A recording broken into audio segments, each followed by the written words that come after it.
There's usually not too many surprises here once you're through the picks and bans. Obviously, the Elise ban away makes the jungle a little bit interesting. If they really wanted to attack Meteos, you would think that they would go with like a Vi pick, but Meteos has played so well on Lee Sin that it now becomes about the mid lane.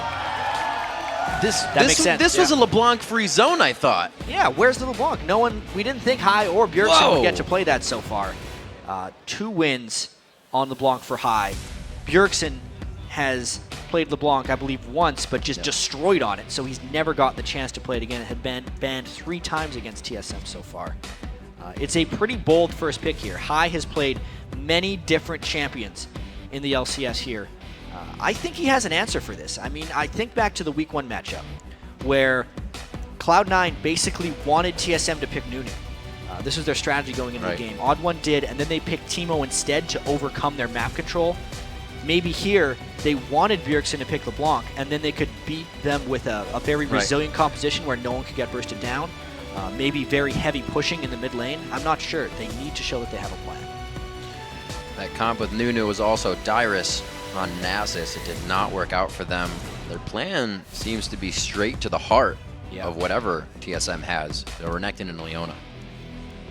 Balls' Renekton has been the scariest one I've seen in North America. LemonNation also had a very good game against Costa on Leona. Lots of initiation and just tankiness right off the bat for them. Very nice pick up there. OddOne's Vi. Bjergsen is going to take Caitlyn for WildTurtle. Safe picks there. Yeah, and what's strange about this champion select is Cloud9 are usually the ones to pick something immediately and then throw it back to the other side, but here it's really TSM doing that. Cloud9 waited till almost the bottom of the clock to lock in Renekton and Leona, whereas TSM locked very quickly right here. I feel like Cloud9 may have been taken a bit by surprise by the first pick LeBlanc. I think they were expecting TSM to go with something different there. Maybe they thought they were going to first pick Leona or something along those lines. Maybe the Gragas, that's still left out as well. They could have anticipated that. It does look like they are considering, though, how do we stop this roam now? Bjergsen's going to be everywhere. I also really wonder if Hai's going to break out the Yasuo. He would have until the very last pick. He has 1 win. Yasuo can do very well in lane to block a lot of LeBlanc's spike damage if he's incredibly reactive with his wind wall. Oh, the Zed. Second Zed play coming in for Hai, and Sneaky chooses to lock in Ezreal once again. Well, these guys have practiced against each other so much and kind of leveled up each other's play off of it. Anyone knows how to play Zed. It's one of these 2 guys in North America. That'll be a very fun, dodgy battle. Yeah, I was going to say, very blink heavy if you want to get yourself around into secretive positions or out of a sticky situation. Mundo Annie is the lock-in we see coming from the side of TSM. 2 lanes that they are very familiar with. Yeah, so the Caitlyn Annie lane coming in, it's a very common lane. Can sometimes chain the Annie stuns with a Caitlyn trap. Wonder now they're going to be going against Leona Ezreal. This means that Cloud9 gets to pick their jungler. I think it would just be the Lee Sin to continue. 3 in a row. But they are rather low on magic damage. I wonder if Meteos has something up his sleeve, if he would throw back to like a Jungle Eve or something. Oh, man. Even though Diamond very recently did the Blade of the Ruined King, like Tank Eve, which is absolutely... Which is Diamond. Or if they actually want to do a Jungle Zed and completely mess with TSM, but magic damage from Fiddlesticks, of course. I almost said that was going to go somewhere, then I forgot they picked Leona, so it is in the jungle. We're going to see Meteos going in on this. We've seen tank, we've seen damage. This will be damage. I believe he played Fiddlesticks in Battle of the Atlantic and was victorious with it against Fnatic. So he has played it in a very high-pressure game before. It is the magic damage that Cloud9 really needs, and for once Cloud9 can kind of rely on LemonNation a bit more to do the initial initiation, so that Fiddlesticks can then combo on top of it with his Fiddlesticks ultimate. During Battle of the Atlantic, I believe they comboed it with a Thresh, so it was a little bit easier for him to get in. There is a little bit of disengaged danger from TSM on this one, but these lineups look pretty stacked for both sides. Very interesting. I like what we have as the teams load into the Rift. Let's check out who you think is going to end the week in sole possession of first place. According to LOLesports.com, 72% of you think that Team Solomid will walk away with the win today. And remember, 8 games Cloud9 has defeated TSM. Yes. Obviously, there is a lot of confidence behind this TSM team with Bjergsen. When they lost to Cloud9, they're only 0-1 with Bjergsen on their side. They were a new team. Well, both of these guys have the home corn advantage, but you can hear who has the bigger one. Yeah, TSM always with the most vocal fan base. It was a huge boon for them back in Season 2 when they dominated the North American online or offline tournament circuit. Cloud9 has gotten a lot of fan support thus far, but obviously they have not eclipsed TSM's fan base yet. So loading into this game, just a quick pick to touch on. Sneaky's Ezreal again. Kind of saw him doing the Blade of the Rune King, Infinity Edge, mix-up build. Absolutely. See if he goes to it again. He does have to face a Mundo once more. That was a very interesting build by Sneaky and very effective. Keep an eye on. Blade of the Rune King to Last Whisper on Ezreal just to take out tanks. Here it is, chat. Everybody has been waiting for it. The guacamole and chips and dip are ready for TSM versus Cloud9. I feel like if I went to watch a League of Legends game, I wouldn't want to wear a mask. But those two guys having fun. A horse or an eagle mask. I'd be an eagle though. Yeah, me too. I think the horse is just it's flooded the population. There's too many horsies. Hooses. There you go. Horse. Well, we got like a clap going on for TSM here. This is like Morse code TSM. All right. You can tell everyone's been waiting the whole day for this one. This is the big game of the day, Riv. It is. It is. Meteos is going to start it with a ward, too. Ooh. Well, obviously, knowing he has Drain on Fiddlesticks, he doesn't need the extra. That's some dedication. Still going. He doesn't need the sustain of health potions. I wonder if he's just going to bypass his Spectral Wraith jungle item as well. There's a very real possibility he's just going to rush his Sonya's Hourglass. This positioning is very interesting so far. Are they going to 2v1 Bjergsen in middle? Leona's hanging up out top. Cloud9 slowly waiting this one out. I'm not sure why Cloud9 does this, but they often position. It is usually sneaky. Yeah. They pretty much always position their AD carry in the mid lane, and I think it's if they want to react to any lane swaps, it is easier for them. Right. Because High is generally not going to go anywhere but the mid lane, so they can always rotate him up, and then that means they could rotate their AD carry and support anywhere else they want. So by going in that configuration, they can meet any demands that they actually want to hit. And you are correct, sir. Looks like we are going to have High moving up towards that mid lane. They do not have anything they need to adapt to just yet. It's going to be the solid 2v2 in the bot lane and the regular mid. This is the matchup we wanted to see, though, especially High Bjergsen. And then our matchup of the day here, Meteos and TheOddOne in the jungle as we started off. Yeah, and we get to see a jungle Fiddlesticks. Meteos, the only guy to play this split over North America. And TenDudeX played a little bit of jungle Fiddlesticks back in Season 3. He was tank Fiddlesticks, though. It's pretty clever. It worked out. Played it in more than one game. Yeah. I believe they found the victory with it in more than one occasion. What is kind of the pressure you see out of a Fiddlesticks? He's not just going to come flying out into the lane. Yeah, a lot of it is just the fear of fear when he comes in. It used to be a lot longer. Look at that aggression early. Oof, almost hits the double Q as well with the Shadow. Bjergsen's now going to have to play a little safe. Yeah, Fiddlesticks also brings a lot of disabling. If you can find the right silence bounce, it's probably the most underrated part of Fiddlesticks. How many people he can shut down in the team fight. Like, even if he's not ulting and getting good initiation, if Meteos can land a fear onto Bjergsen and then combo with a silence, they can burst him down in a team fight when he decides to come in. Not bad. It actually looks like he dipped right from blue to red as well on his Fiddle. Yeah, Fiddle's the type of champion who can do that. So that's why he didn't hit level 3 quite yet. But he doesn't care. He's just trying to have his own unique type of jungle routes. Yesterday when we were watching him play Lee Sin, you could tell he had put a lot of forethought into his jungle pathing. One of the games he even didn't have his blue, and he still didn't fall behind in the jungle. Right. Meteos definitely prepares his jungle routes more optimally than most junglers would. Yeah. And when you say it was the same route, it was literally down to a T, even in his ward placement on the invades. So he knows what he wants to do, even if he gets deterred from the path. He'll stay straight on it. Yeah, right now, these junglers are reading each other's minds. Meteos came because he thought that TheOddOne would be in that brush, therefore he warded. But before that happened, TheOddOne had warded over the wall because he thought Meteos would be there. In each other's heads. Yeah, and it's really kudos to Meteos. He's going to have to, he doesn't really have the counter gank ability. He sits on the outside, and they're going to watch him walk in. So to have the wards there and not have to really show himself is very good for his position right now. Fiddlesticks ganks are not that good, but they're also oftentimes just completely underrated. It's not like he has no impact whatsoever. Having just a ranged auto attack with red buff is sometimes enough to secure a kill. So true. 4 minutes into the game. We'll see if any of those get transferred in the bottom lane. Not to be soon. The junglers will back, so we don't see the use of any of those buffs just yet. We'll see what those first buys come to be as this bottom lane shows 6 favor CS for WildTurtle. Yeah, at the moment, Caitlyn Annie just outranging them on both accounts. Annie, longest auto attack range of any support in the game at 625 against a Leona, who is a melee champion. So unless Cloud9 wants to kind of commit into TSM, they're basically stuck just getting harassed down little by little. Meteos backing, prioritizing a pink ward already so they can start to gain control of the map quite early. Yeah, heavy warding by Meteos, which is rather interesting on Fiddlesticks. He's basically just going to be farming until level 6, I think. So it increases the priority that Cloud9 has on Vision. They do not want TheOddOne to swing a lane as important as mid, which is where OddOne's going to be going. Let's not make any mistakes about it. So therefore, Cloud9 and Meteos specifically wants to keep High safe with wards, since he can't necessarily keep him safe with jungle presence.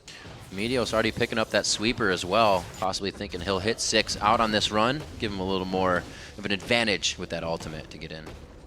We'll have to see. These guys definitely feeling each other out so far. Top lane is our first visit. Ball's not really pushing in Dyrus too well, but has the small advantage that one would expect in a Renekton lane. And surprisingly, Meteos is running up to the top lane. He's actually trying to predict a Vi gank from TheOddOne here, but he's not going to find it. They have a good push on the lane, so it would be a nice read. But like you said, there's no worry for Dyrus, so TheOddOne will not be there to have the he's gank. Found the pink ward. That is big right there. Meteos thought that pink ward would last a very long time, but OddOne decided to ward that brush, and he gets rid of it. Very nice job by OddOne, giving himself a little bit of a power play there on the pink ward purchase. And we see Dyrus getting pressured back to the lane. This will call OddOne to the top lane. Everybody's fending for themselves right now. Yeah, very interesting move there. Wow. By Meteos to just walk up. He was basically trying to make OddOne show himself. A little bit of miscalculation there where he would have been. Great calm play by Dyrus. Got to give him credit there for not going too hard on the kill. Would have got himself killed. And the first blood is still yet to be had as we approach 7 minutes. These teams giving each other quite a bit of respect in the lanes as Bjergsen tries to force out high, but he goes in. Counter. He gets them right back to his shadow. Goes for the death. Mark, it does not spike enough damage with the Ignite stopping. Well, that was interesting to say the least. We knew that mid lane was going to be all about the kill. As soon as Bjergsen's silence chain had ran off on High, he decided to counterattack, but just not quite enough. I think one more auto attack and High could have had him, but Bjergsen made his retreat. That's just some mechanics in mid lane on both ends. I have to see if the Ignite is actually used from Bjergsen, and OddOne here. High's everything is down. Still a slippery champion. That could be a focus. Yeah, this means High actually has to play on his back foot for quite a while now. If all the TheOddOne does is just like flash into ultimate range, High is most likely dead, as long as that happens before High's death mark comes back up. And they might just try and rotate right now. Meteos needs to do his best to get in position that he can protect that and fear it off with a Fiddle ult. This is going so great for both teams right now. The farm is almost identical in every lane. There's a bit of a discrepancy there in the top lane and just a few farm between the AD carries, but these are the two top teams, and it's going to play out like this through the game, the entire game. We're all expecting a very close game. This has definitely been a slightly slower start than we may have expected. I think that comes from Meteos picking Fiddlesticks. It slows down the early game for the most part. He is now waiting and just hoping to get a Fiddle ult off for a counter gank right now. But the mid lane gank just isn't coming. I think one of the reasons this game is so slow is there's a huge mind game going on right now between Meteos and TheOddOne, trying to catch each other ganking the mid lane, since Cloud9 knows how mid lane focused TSM has become. Yeah. And Meteos just wants to catch TheOddOne trying to help. He may have done it here, though. See what they can get themselves into. Hiding just off the wing. That's a level 6 Meteos. They're going to get the fear down. The silence goes out. There may not be enough damage here on the follow-up, but that could be enough for Dragon. Yeah, Meteos deciding not to ult there, instead just drain and force the flash away from TheOddOne. That will help High not get ganked, because TheOddOne can no longer pull off the flash assault and battery. So I just say the mind games continue so far. Still no big set of action, but that mind game goes to Meteos, which means now Cloud9 may have an opportunity to make a play. Well, Jed, it's no coincidence that these two teams are in first place. They're the biggest scrim partners for each other. They know what each other do. They're giving each other a lot of respect, and they know the game could swing at any point in time. This will help Cloud9 a little bit in that favor. Yep, very tactical dragon right there by Cloud9. Dyrus actually burned a teleport, I believe. I think he just used it to get back to the top lane. I could be wrong on that one, because Balls had cycled down for a potential dragon TP. Ooh, if he picks up that red buff, it might give him the ability to bully a little bit, because Meteos doesn't necessarily need it. That's a very smart buff transfer, in a sense, to the top laner. Lock down this bottom lane. Sneaky is a little behind in CS, being forced to back here. So this, if WildTurtle stays, he is going to get a bit more of an increase on that lead. Sneaky is not going for the Blade of the Rune King build just yet, though. No, looks like he's going regular Yeah. Bloodthirster. Doesn't need as much elusiveness in this game, or Blade of the Rune King would just end up killing him. You can see that ward spot, TheOddOne loves to control that spot. Second ward he's placed there, just spotted Meteos. I wouldn't be too surprised, actually, if Meteos asks High to pink ward that brush again to get rid of TheOddOne's ward, just because these guys really seem to be in each other's heads right now. Sneaky with a pink. Look at that. He's As going to well cleaver over as the wall to High. try and check. Oh, man. No, he didn't. Slowly. A lot of patience here coming in. And it has to be when you play Fiddlesticks. Yeah.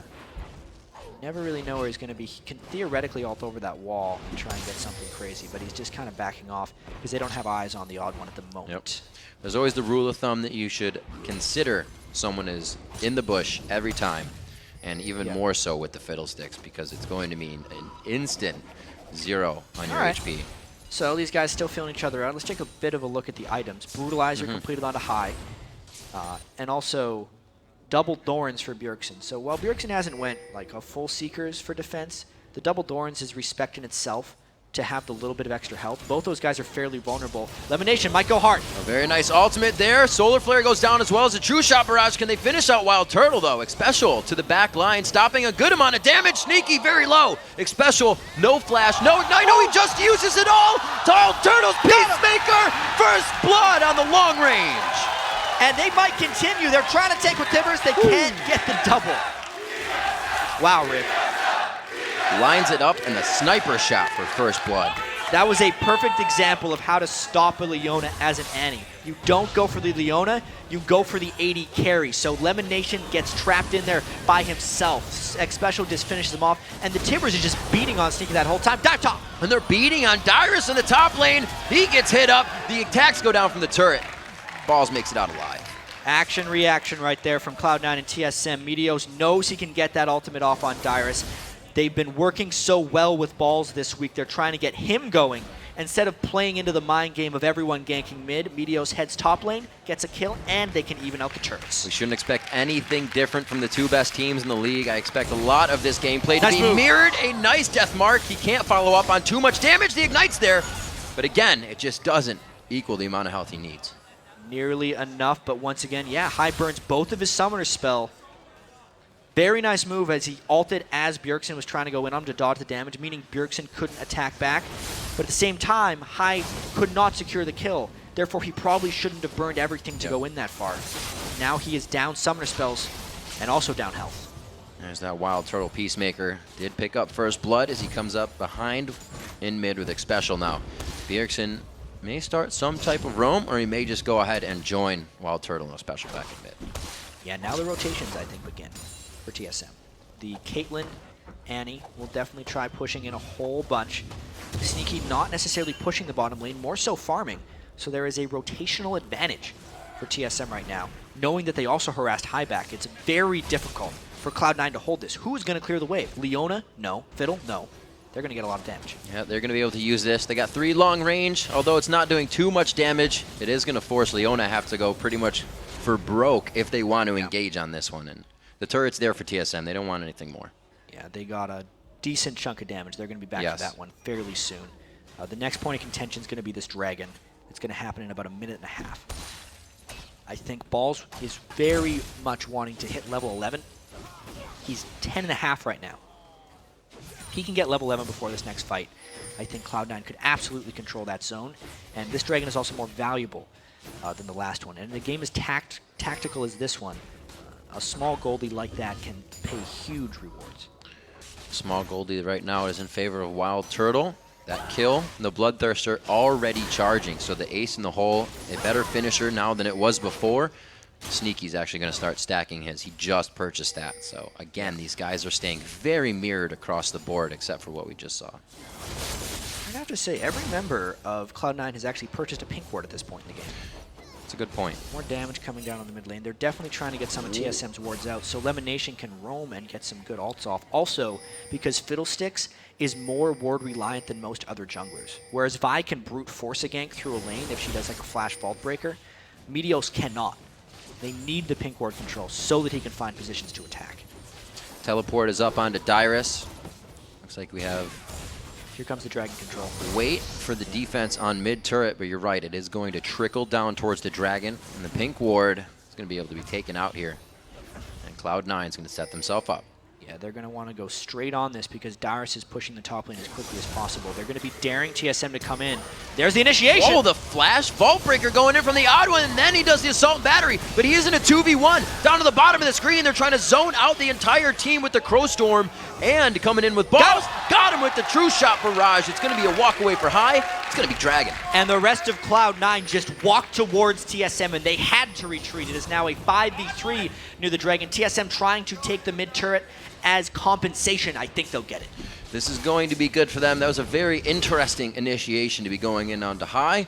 Did not work out for TSM, and they got to rethink that one as Cloud9 pulls a bit in the lead. I would love to see the other side of that fight where Cloud9 just walked through the majority of TSM, but it was really just not wanting to deal with the Fiddle ultimate and the Renekton ultimate, just pushing the rest of TSM back. I'd say TheOddOne got a little antsy with that initiation. There was no follow-up there because they had to watch out for everyone else. Watch Balls, LemonNation, and Meteos all fly in over top of Xpecial. Turtle and Bjergsen could not counterattack, which then meant on the backside, Cloud9 could finish off the rest of them. A very crisp zone control fight there by Cloud9. Very interesting. They even saw Meteos taking out the pink ward just before the engagement. OddOne wants a little bit more. Gives a quick punch to LemonNation, and they back out of this engaged. Looking at LemonNation, actually hasn't built up that coin to the talisman whatsoever, but the Moby boots keep everything, or sorry, Xpecial. Yes. Keep the Moby boots running. He's going to be trying to just get in stun range at that point, whereas LemonNation hasn't been going for the gold generation whatsoever. He's really worried more about just getting tank stance as quickly as possible and then trying to get the gold off of objectives and kills. So far, so good for him because they have controlled both dragons. And with Cloud9 slightly taking a lead here, we see sweepers being used a bit more. TSM has not made that transfer over just yet, but that also is a catalyst for that Fiddle. Yes, it speaks to the Fiddlesticks and the importance that Cloud9 is putting on vision denial, almost more so than vision acquisition right now. It is more important that Fiddlesticks is not seen than Fiddlesticks sees where the enemy is. Therefore, 3 sweepers this early, despite not having huge map control. This little play by WildTurtle. He's getting as much aggression in as he can this game. He actually, earlier in the mid turret, walked right in front of LemonNation and taunted him. Yeah, and he's definitely showing the rewards in the CS column right there. 175 highest in the game to 136. So fantastic farming from WildTurtle. But now the split push begins from high. We just saw Bjergsen even doing a little bit of roam of his own, putting on that hard hat and getting in the jungle. But this allows High to be in the bottom lane. They're trading back a little bit of global gold there. This map is going to be opening up a fair bit now, which makes the ward control even more important. Top turret down for TSM, bottom turret one down in the for other. Cloud9. Exactly. At the moment, it seems like High is stronger than Bjergsen, and Renekton is stronger than Dyrus. Right now, it looks like it's Cloud9's time to try and make an aggressive move as they push mid. Sneaky, Meteos on one side with LemonNation and the support on the back, and I like what Cloud9's doing. They're not just putting everything up front. They have High on the side, trying to do a bit of pinching. All right, 3 turrets on both sides. The map is about as open as it gets in the mid game here because the gold is even. These games can go in almost any direction once you get to this point. There's much more open field now, so if anyone tries to push lane, it's inherently more dangerous. Team fights also stretch longer because there's nowhere for people to run away. And whoever makes the next move, it just means it's even more swingy because then you're taking down second-tier turrets and so on. So these are always very interesting games when they reach this point. Looks like the entire map is getting warded up right now. Neither team is letting that go to waste. We see the pink wards still coming out, both from TheOddOne and Meteos, but Cloud9 actually has more members buying up pink wards than just the jungle. Oh yeah, absolutely. Blade of the Rune King's gonna be trying to get finished by High as well. Zhonya's rush was in fact what happened out of Meteos. Yeah. No surprise there. A little bit more potential to get in the fights and be danger. Yeah. Mainly so he can put himself in silly situations and let the rest of his team follow up, which is kind of what Cloud9 excels on sometimes. See if he can make those plays. Haven't really seen a Crow Storm be the change of a fight yet. They were able to get a good engagement down onto Dragon, but it wasn't a full fight of both 5v5. Just TSM running away. Exactly. Yeah. A little bit of a turn tail. 20 minutes into the game, a 2,000 gold, 1.6 actually, so we're not up to that amount just yet, but it's still close enough to be completely anyone's game. The Deathfire Grasp soon to be finished on Bjergsen, and that's when we start seeing him get those kills. Yeah, something that's going to get more and more interesting too, Riv, is whether or not Cloud9's affinity for sweeping lenses hurts them because they're still open to getting picked off by TheOddOne and Bjergsen. And even Xpecial. It's not like TSM doesn't have pick potential in their team composition as well, but it is Cloud9 that is sacrificing wards so they can get rid of TSM wards. There's a lot of fog on this map right now because all the wards are really getting killed by Cloud9 and not placed by Cloud9, so that TSM doesn't need to sweep them. Interesting pink ward placement after the mid turret goes down. Cloud9 really owning their own half of that bottom jungle. Yeah. Well, they want to control that area for the next dragon fight. Right. Many places for Fiddlesticks to hide. Very good point, and we will see where Meteos is. He's seen by a ward right now. You see he takes a bit of a different path than the team, and they know that he takes a different path. The Zhonya's comes out, and they waste a good bit, but is it going to be worth? They turn around the fight once again, and it's deja vu in the same spot. Who's going to turn tail on this one? TSM has already lost Xpecial. Yeah, the answer is it's not worth it to go in and try and stop that Zhonya's, because that's exactly why he wanted to complete it, so he can be in bad situations and still let his team capitalize on that. Xpecial flashed to get the initiation, but then had no retreat, and Meteos' team went to back him up. Always having this man down. TSM keeps adapting. They say, we did lose something, but let's try to move, and they go for top. Yeah, this is a good move, because they know that Cloud9 would want to cycle around the dragon anyway, so they can then trade an inner turret for a dragon, which, if you're actually picking, would you do this normally? The answer is generally yes. Yeah. Absolutely. Team Solomid keeping their head in the game, making sure that gold stays relatively close, and High is going to do what he can to push the mid lane. There's so many things that Cloud9 is prioritizing, but they're able to do them at the same time. Yeah, these guys not necessarily fighting each other, but definitely trading a lot of map resources. Finishing this turret might not be possible. It's very dangerous for him. Oh, he gets locked up. He didn't expect Bjergsen to be there, and it's going to be big damage as High goes down. So overstaying is welcome so he can finish the turret. He would not have finished the turret if he didn't fall back. Now, overall, the gold gain from the turret is greater than the death. But the question is, what does TSM do while High is down? They are now gaining control of the Baron Pit. That is very hard territory to fight over, and Cloud9 loses it because of the death. That ace in the hole to start. Oh, the Solar Flare goes down behind, but LemonNation not in a good spot. The chain goes out. The burst could be there from the second hit of Bjergsen. He goes for it, and it's going to be the odd one to pick it up. Good positioning now for where they are. All right, that takes out another kill, and that's all because High was dead. Sure, Cloud9 could have fallen back more, but they needed to have safety near that Baron area. Let's see how long Cloud9 continues to reel off of that chain of events. The dominoes slowly falling here in favor of TSM. They get a few more kills in their favor. That 2,000 gold deficit still is ticking on the back. As far as Cloud9 goes, TSM is doing Baron right now. Do it, Baron, but there's Turtle coming up. Whoa! It's going to be the Zhonya's, and he just walks this one up. It's going to be enough to pop him down. Meteos will not be a factor in the next engage. That's one more for TSM. They continue to capitalize off of this chain of events. Now Cloud9 is trying to push mid. TSM could very well secure this Baron. That turret is very low in the mid lane from High previously. They see it now. Going to be able to take it down. It looks like they will go for Baron. 16 seconds on Meteos. Bjergsen is low. He is going back. This could be a 3v4 in the Baron Pit. TSM may have to fall back. It's getting very antsy here. The smite is going to be up here, coming in for the odd one. They go into the Baron Pit. Bjergsen has to put himself outside as the passive gets worn off. OddOne grabs it up, and it looks like LemonNation and Balls are going to try to do what they can. Dyrus and Sneaky having a 1v1 tit for tat. OddOne out of the brush, out of the Baron pit, I should say, and they're trying to keep Baron alive on them. So they do have the Baron buff, but how many people are going to lose it? OddOne is still on the run. He's going to try and hop over the wall, get away. Bjergsen finds Dyrus, or Bjergsen and Dyrus, I should say, find High, and he gets out of that one alive. Everybody limping away from this one. Still a slight engagement here going on between Balls and the OddOne. He has that Baron regen. A quick shield to put it on. Here comes Leona. LemonNation from the side. He gets the Vault Breaker over the wall. The rest of the team still trying to fend them off. And the fight just goes on and on with how long will TSM run away? Looks like this could be it. I mean, there's a blue buff. Somebody might want the blue buff, chat. But the Baron is still taunting them. That buff is just going to crush Cloud9 if they stay here. There's too much regen on TSM. Oh dear, so that was a lot of cascading events that happened off of that one. It was good of TSM to focus the Baron and take the results afterwards. They did not lose many turrets, they did secure the Baron, and they only focused one death. Overall, good job by TSM. So breaking things down here and slowing them down a little bit.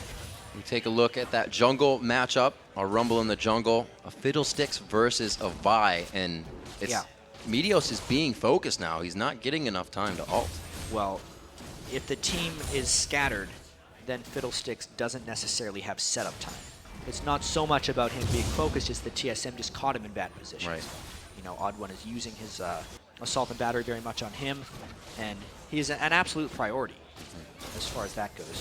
One thing to note, actually, is when a Mundo has Baron buff, it's a little bit ridiculous, because not only does he get health regen based on his max health from his passive, yes, Baron health regen by nature is also based off your max health. So it kind of doubles in the sense, since Mundo always builds so much max health in general, he just takes it to absurd proportions once he gets that Baron buff. It's kind of like a Baron and a half. Yeah. Works out nice. You can just leave your W on once you have Baron buff on Mundo, and you will not leave full health. Get down at the 80 carries. We see WildTurtle really consistently in this type of aggressive play. Wins the lane at 1-0 and 2, and he is 60 CS above his lane. WildTurtle going to be hitting that last Whisper pretty soon. He's going to want to cut through Balls. That'll be a very, very interesting duel if they can find clean initiations. But just based off the way TSM found that last fight, you know, these teams aren't the type of teams that just agree to fight 5v5. They're always going to be looking for that slight edge. Cloud9 tried to get the turret, took one death. What did that lead to? It led to a complete chain of events. It meant LemonNation got caught out top, which meant that Meteos then had to check. Then he died, which made the Baron fight, which made the push mid. It's not like they're just agreeing to meet in these places. It's always an action and an adequate reaction. Yeah, there were 3 people, like you said, that went down off of that. TSM is controlling the map very well with communication and movement. They're just not looking for champion kills here. There's actually not a lot of those to be had in the game just yet. Blade of the Rune King has been finished, obviously on high for a while, but that's where he's been sitting because of this Hex Drinker coming in. Obviously the Brutalizer for the cooldown, but Bjergsen gave him a hard time in lane. Yeah, the gold froze a little bit for Cloud9 recently with all the action TSM was doing. They haven't had much time to farm when dealing with this Baron buff. Flash initiation! There it is, again onto Meteos! Forced to use the Zanyas, and he's not on Crowstorm. Goes down instantly. A huge amount of DPS is consistently being lost. If Meteos gets caught out at the edge of these fights, Cloud9 will not win this game. A pick that does not seem to be working in their favor. The crowd still very much so behind TSM as they were in the beginning, and it's helping them pull ahead. Yeah, and with High going now to try and take a dragon, they are fully conceding this inhibitor to TSM. They do not want to fight it any longer and create another chain reaction. 28-minute inhibitor, a little bit quicker than I thought would come from this game, but we still could go into the late game. This is going to be going down, but they are fully rushing down here for High. He's going to Shadow, get safety. Shadow's just been used. They know where he is. They're going to be chasing him for a little while. Let's see how slippery High can become. We'll see how much Cloud9 can work off of this if TSM decides to kind of tunnel run on him. If he can bide some time, they can get these lanes pushed, and Cloud9 could start getting them out of their base. Side against it. Nice pathing by High to get out of there. And it's one of Cloud9's hallmarks, actually, that they going to have to lifesteal for a little while now. That Cloud9 can keep the gold even regardless of when they start making mistakes. Even though they suffered deaths and lost 2 turrets there, when they made the call to get the Dragon, it helped equalize the gold. They're only down 1,500 gold, despite forfeiting a Baron and losing a couple team fights in a row. Meteos kind of has to go into sneak mode now. Being seen pretty much means his death. He's got to be much more careful about where TheOddOne finds him. That jungle matchup has definitely trended towards TheOddOne in the last few fights. First few fights, Meteos was out mind-gaming him. Nice wards, burned the flash on TheOddOne, controlled the dragons. And now that Meteos is having to use his Zhonya's defensively while he's not channeling Crowstorm, has been very detrimental to Cloud9's overall success. Let's see if they want to go for a fight here, though. A little weird on the positioning. Oh, the Talisman of Ascension. Can they find him? Here no. comes. Meteos is not ready, but he is going to be able to get the ult in this time. He comes in. The Crowstorm is in the fight now, and it's going to be pushing TSM back. They still drop 2 members immediately of Cloud9 with only Xpecial going down in the fray. So overall, a 1 fight by TSM. Let's see if they turn around now. Balls does not have too much longer on that Renekton ult. That chain missing. Really, everybody's just looking for the next mistake here. Somebody to go outside of their boundaries, and it's not going to happen. Everybody plays it calm, gets their composure back, and we're going to get some wards cleared out. So we really got to see there the resiliency of the TSM lineup. Even though Meteos did channel a fairly good ultimate inside with balls there, they couldn't get much damage out. High went all in on WildTurtle, came up with nothing. The QSS stopped the death mark right as it went in.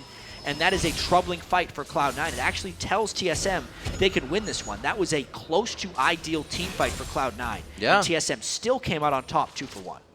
We got to see the Crowstorm, and it did not prove to be what we thought it would. The Quicksilver Sash bought out by WildTurtle so he can keep himself safe from whatever Meteos tries to throw at. Having 300 farm, 30 minutes on AD carry is quite high. Dyrus is going to be able to escape. Since he stole that blue buff, his ultimate's on a very short cooldown, 50 seconds more, and it'll be back up again. But the Baron is live. See what Cloud9 can do. We kept hearing in the beginning of this game that everybody gave Cloud9 the stronger lanes. Right. And that was usually with Meteos helping them. He wasn't doing anything up until 6 this game, so it looks like TSM came stronger in the lanes this game. Fiddlesticks is a slightly different pick, and also WildTurtle did so well. Yeah, really came out on top. In lane against Sneaky and LemonNation. At this point, though, Cloud9 is put in a very awkward situation. Knowing that Dyrus' Mundo has a teleport up, normally the play to stop that is Cloud9 would go around Baron and then force him to come in. But since Cloud9 is the weaker team, they don't want to posture around Baron. So I think if TSM plays their cards right, they can either secure an inhibitor for Dyrus or a Baron for themselves. Cloud9 does not have a lot of good plays here to make. It's got to be on their terms, and even when we saw it on their terms, it was still a stretch of a fight. They only got Xpecial because he threw himself so far into the back line. 3,000 gold lead has been accrued here. The Mikhail's Crucible is out, so even much. whatever. QSS on Bjergsen, QSS there, and a fight in the Baron pit with Baron up. There it goes. True Shot Barrage comes through. The Solar Flare. Meteos coming in from the backside. Can he get there? OddOne feared up. He's going to be taking a lot of damage, but Meteos goes down to the blink of an eye. Sneaky on the backside has to shift away, and he can't put DPS into the fight. Xpecial goes back in with the flash, and the Ignite still up. WildTurtle taking down Ezreal. High goes down as well. Team Solomid almost ace C9, but take the Baron. And the TSM chance coming out 4 for 0 right there for TSM in the cleanest fight they have had yet. With the Baron, they take a commanding lead in this game. 33 minutes in, they're going to look to push. Taking one more look at this fight, you can see LemonNation tried to go into the Baron because this was the best fight they were going to find. Meteos, though, gets exploded by Bjergsen. Watch this burst. Bjergsen is waiting for him. They stun him with Annie and burst him out. Everybody wanted to kill him before he could Zhonya's. At that point, since the burst was out from High, there was just no sustained damage left on Cloud9, and it's just cleanup from then on out. A quick 1, 2, 3 punch. Jat, you pretty much said it. They can do whatever they want. They can dictate and drive the game to Baron. Yeah. Cloud9 bit it. At that point, there were not too many options left for Cloud9. So good execution by TSM. And honestly, that's what Cloud9 had to try to do. Cloud9 is the better team in this situation. That fight has just catapulted Team Solomid into a huge gold lead. 8,000 gold over Cloud9 right now. a swing that we did not expect to see in this game. We thought it was going to go straight neck and neck, but TSM is showing that they came very prepared for this matchup. Yeah, and now that there's the big goal lead, you just kind of can see the team compositions really coming out of top for TSM. Mundo has substantially outscaled Balls' Renekton, Thornmail, and all versus heavy physical damage on Cloud9. Makes him almost unkillable because Meteos isn't going to be focusing Dyrus or doing damage to him. He's going to be trying to get fiddle ults on the rest of the team. So all Dyrus has to worry about is that armor. And then when you consider the relevancy of the rest of Cloud9, WildTurtle and Bjergsen can think about killing whoever they want. They've built the QSS so that High is no longer a threat to them either. And their damage is sufficient because they're sitting on so much gold. 5 kills on both of the main damage dealers. The gold distribution could not be better right now for TSM. 504, 505, and a good 200 gold, almost 2,300 sitting on WildTurtle. And you can see just how comfortable they feel being in the lane right now. He doesn't feel like he needs to spend it. There's too many opportunities to be had right now. It's 3,500 gold ahead of everybody on Cloud9 right now. Just the farming he's been able to do. He's actually saving up for an Infinity Edge right now. Yeah. It would nearly cap off his build. But at the moment, since they have the Baron buff, and as we talked about, close to untouchable nature, they're going to want this one. Cloud9 may try to flank from the back and have one last fight. Here comes. Solar Flare, dead center of absolutely nothing. TSM is going to be able to pretty much waltz around this as they recuperate to what's going on. Oh, half health from one ace in the hole. That is not what you want to see coming down in damage. Level 17 WildTurtle means that thing hits pretty hard. It's hitting for 1,183 before armor is taken into account. Just the one spell. And that's before his Infinity Edge Riv. The game has just seemed to slide in TSM's favor. We kind of said that it was slow picks for Cloud9 coming in after they saw the LeBlanc. Maybe they were not expecting that. Well, Cloud9 needs to wait on the Leon ultimate before they can try this again.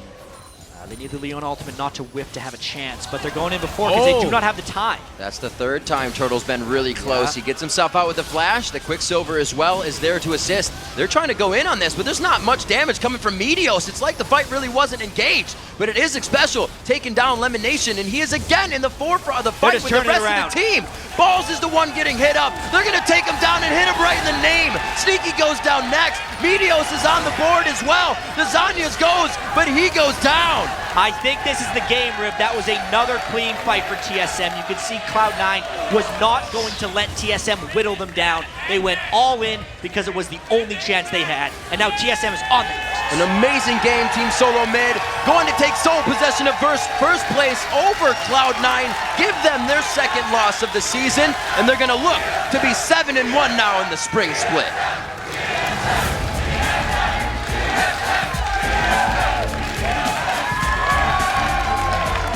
You can see TSM is really happy about this one. This is what they were trying to do when they brought in Bjergsen from Europe right here. They wanted him to dominate the mid lane for him, for TSM, for Reginald, to let everything else work. WildTurtle has always been a fantastic laner, but if he gets focused in team fights, which he had in the past by Cloud9, things would turn sour. But right here in this game, it was Bjergsen